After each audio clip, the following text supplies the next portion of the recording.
আসসালামু আলাইকুম, কেমন আছেন সবাই? আলহামদুলিল্লাহ, আমরাও ভালো আছি। ভিডিওটা সকাল থেকেই শুরু করলাম। আজকের নাস্তার রুটি ডিম বোনা থাকবে।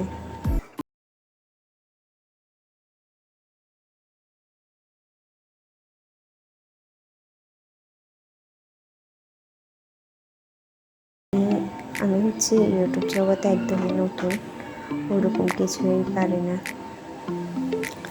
আর আমার কথা যদি কোনো ভুল ভ্রান্তি হয়ে থাকে, প্লিজ দয়া করে ক্ষমা সুন্দর দৃষ্টিতে দেখবেন।